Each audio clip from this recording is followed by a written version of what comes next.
दशकों तक चले तेलंगाना आंदोलन में हजारों लोगों ने त्याग की, तपस्या की, बलिदान दिए। ये बलिदान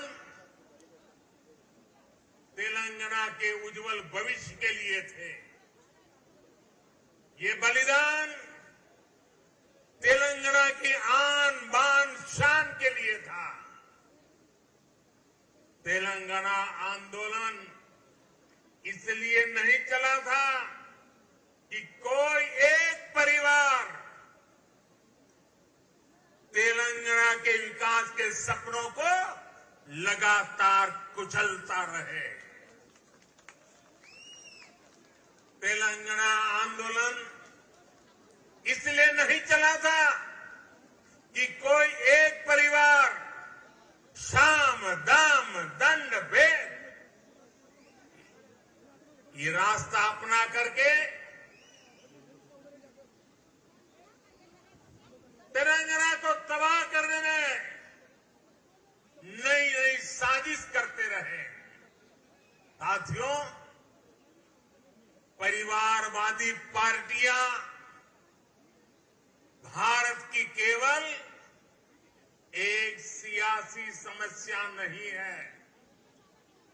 परिवारवाद और परिवारवादी पार्टियां देश के लोकतंत्र और देश के युवा दोनों की सबसे बड़ी दुश्मन है। देश ने देखा है, तेलंगाना के लोग देख रहे हैं कि एक परिवार को समर्पित पार्टियां जब सत्ता में आती है तो कैसे उस परिवार के सदस्य भ्रष्टाचार उसका सबसे बड़ा चेहरा बन जाते हैं। तेलंगाना के लोग देख रहे हैं कि परिवारवादी पार्टियां किस तरह सिर्फ अपना विकास करती हैं, अपने परिवार के सदस्यों की तिजोरियां भरती हैं। इस परिवारवादी पार्टियों को गरीब के दर्द की, गरीब की तकलीफ की न उनको कोई चिंता होती है, न कोई परवाह होती है। इनकी राजनीति सिर्फ इस बात पर केंद्रित होती है कि एक परिवार लगातार किसी भी तरह सत्ता पर कब्जा करके लूट सके तो लूटता रहे।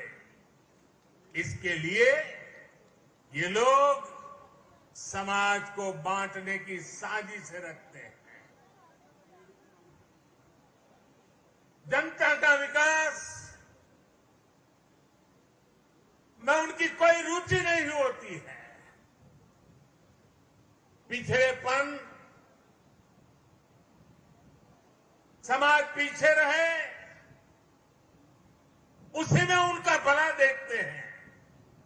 साथियों, परिवारवाद की वजह से देश के युवाओं को, देश की प्रतिभाओं को राजनीति में आने का अवसर भी नहीं मिलता। परिवारवाद उनके हर सपनों को कुचलता है, उनके लिए हर दरवाजे बंद करता है। इसलिए आज 21वीं सदी के भारत के लिए परिवारवाद से मुक्ति, परिवारवादी पार्टियों से मुक्ति एक संकल्प भी है और एक नैतिक आंदोलन भी है। जहां जहां परिवारवादी पार्टियां हटी है, उनका अस्त हुआ है, वहां वहां विकास के रास्ते भी खुले हैं। अब इस अभियान को आगे बढ़ाने की जिम्मेदारी तेलंगाना के मेरे प्यारे भाई और बहनों की है, तेलंगाना की जनता की है।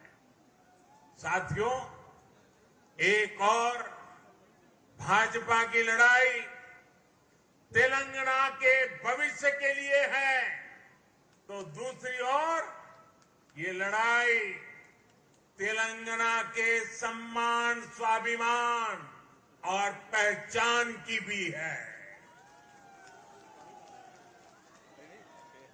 यहां एयरपोर्ट से बाहर आते ही तेलंगाना की जो हवा में महसूस कर रहा हूं, ये जो मैं दृश्य देख रहा हूं, ये तपती धूप में आप लोगों का उत्साह उमंग देखता हूं। मैं इसके आधार पर कह सकता हूं कि हमारा संघर्ष रंग ला रहा है।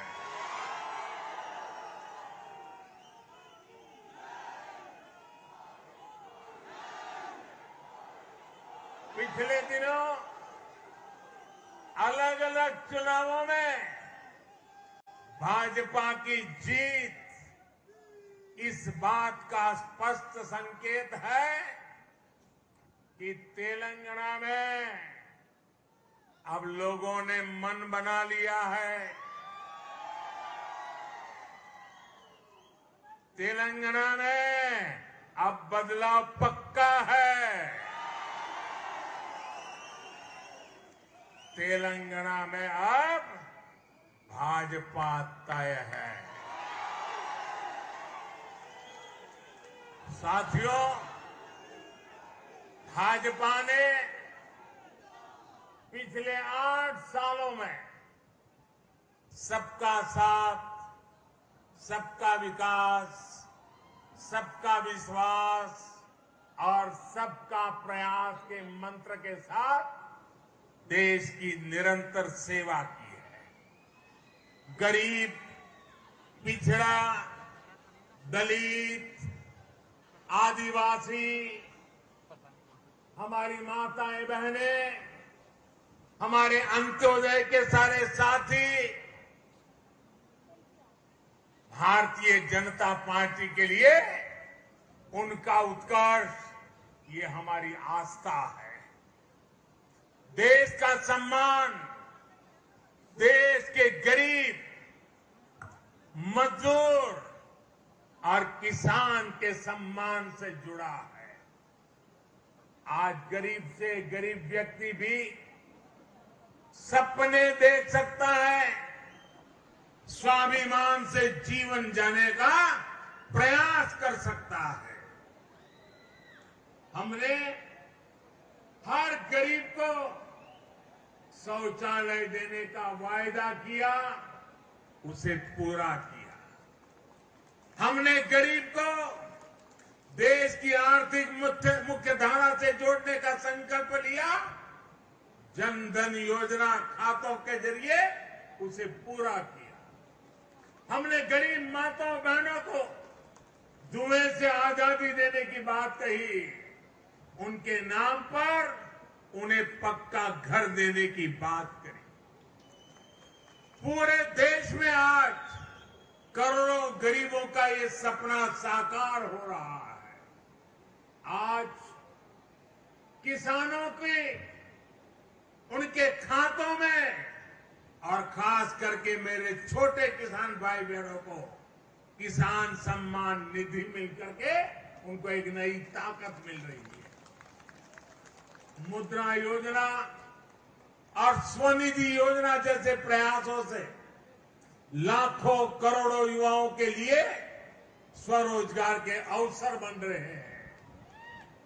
तेलंगाना के गरीब, दलित, पिछड़े, आदिवासी और महिलाओं को भी इन योजनाओं के लाभ का पूरा अधिकार है।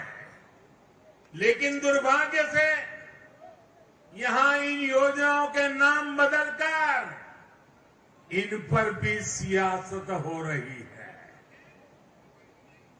आप सियासत करिए,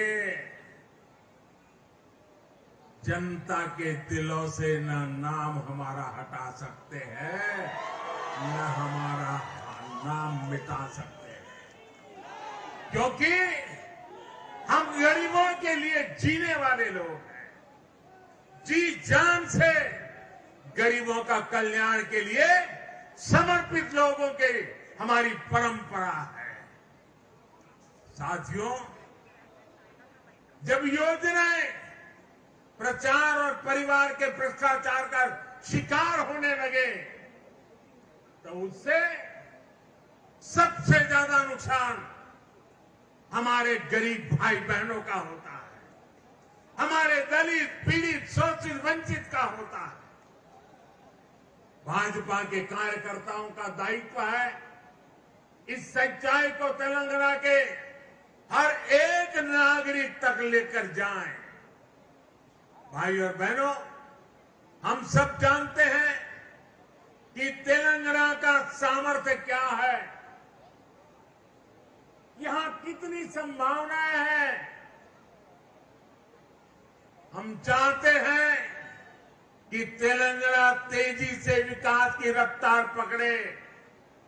साथियों, 21वीं सदी का नया भारत, आत्मनिर्भर भारत और मेक इन इंडिया के सपनों को लेकर आगे बढ़ रहा है। हमारे स्टार्टअप्स आज पूरी दुनिया में अपनी छाप छोड़ रहे हैं। आज हम दुनिया के तीसरे सबसे बड़े स्टार्टअप इकोसिस्टम है। अभी कुछ दिन पहले ही भारत का 100वां यूनिकॉर्न हमारे सामने आया है। आज हम एक बार फिर से दुनिया की सबसे तेजी से आगे बढ़ रही अर्थव्यवस्थाओं में से एक है। हमारी इस ग्रोथ स्टोरी का सबसे बड़ी भूमिका टेक्नोलॉजी की है। टेक्नोलॉजी का नेतृत्व दे रहे हैं हमारे युवा नौजवान साथी। और बात जब टेक्नोलॉजी की हो और तेलंगाना के युवाओं की क्षमताओं के बिना ये बात कभी पूरी नहीं हो सकती। इस क्षमता के पूरे इस्तेमाल के लिए तेलंगाना को एक प्रोग्रेसिव और ईमानदार सरकार की जरूरत है। ये सरकार केवल भाजपा ही दे सकती है। साथियों, आधुनिक ज्ञान विज्ञान के इस युग में मैं तेलंगाना के लोगों को एक और बात के लिए भी सतर्क करना चाहता हूं। आज के इस युग में अभी भी 21वीं सदी में भी जो लोग अंधविश्वास के गुलाम बने हुए हैं, वो अपने अंधविश्वास में किसी का भी नुकसान कर सकते हैं। ये अंधविश्वासी लोग तेलंगाना के सामर्थ्य के साथ कभी न्याय नहीं कर सकते। साथियों, मुझे याद है जब मैं गुजरात में मुख्यमंत्री था तो वहां भी कुछ शहरों की पहचान बना दी गई थी कि उस शहर में कोई मुख्यमंत्री जा नहीं सकता है, अगर वहां जाएगा तो उसकी कुर्सी चली जाएगी। भाइयों बहनों, मैं डंके की चोट पर वहीं पर जाता था, बार बार जाता था।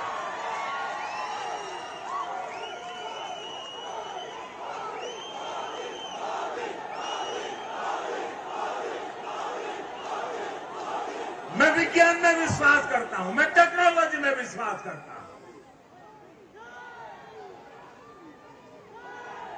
भाइयों बहनों, मैं तो आज तेलंगाना की इस धरती से उत्तर प्रदेश के हमारे मुख्यमंत्री श्रीमान योगी आदित्यनाथ जी को भी बधाई देता हूं।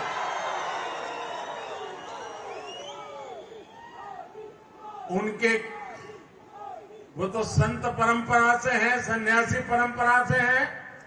उनके कपड़े और वेशभूषा देख करके कोई भी बात मान लेगा। जब उनके सामने आया कि फलानी जगह पे नहीं जाना चाहिए, ढिकनी जगह पे नहीं जाना चाहिए, योगी जी ने कहा मैं विज्ञान में विश्वास करता हूं, और वो चले गए और दोबारा मुख्यमंत्री भी बन गए। अंधविश्वास को इस प्रकार से तवज्जो देने वाले लोग तेलंगाना को, उसके भविष्य को कभी संवार नहीं सकते हैं। भाइयों बहनों, ऐसे अंधविश्वासी लोगों से हमारे तेलंगाना को हमें बचाना है।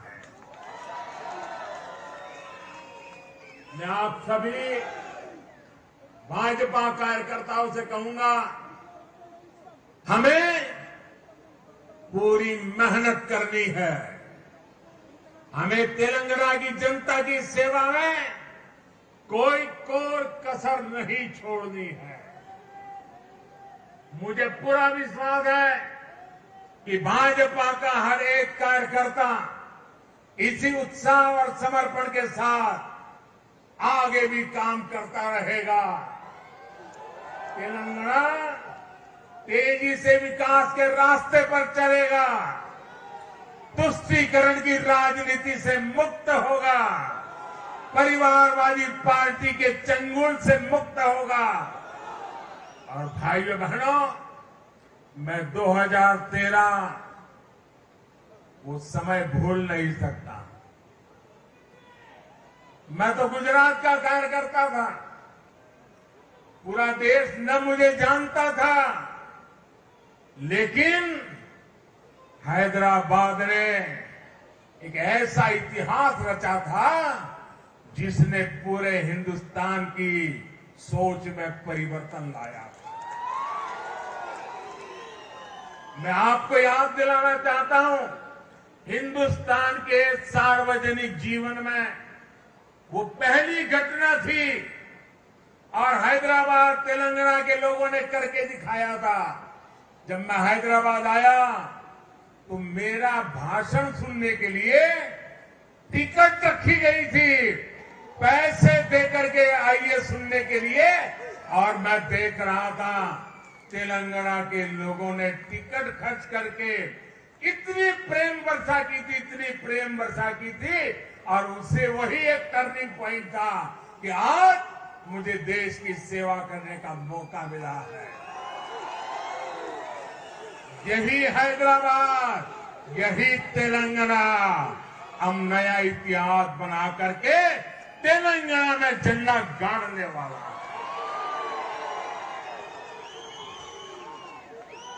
साथियों, मैं आपके परिश्रम की जितनी तारीफ करूं उतनी कम है, मैं आपके जज्बे की जितनी तारीफ करूं उतनी कम है, लेकिन मुझे पूरा विश्वास है, ना आप झुकने वाले हैं, ना आप थकने वाले हैं, आप जूझने वाले भी हैं, जीतने वाले भी हैं।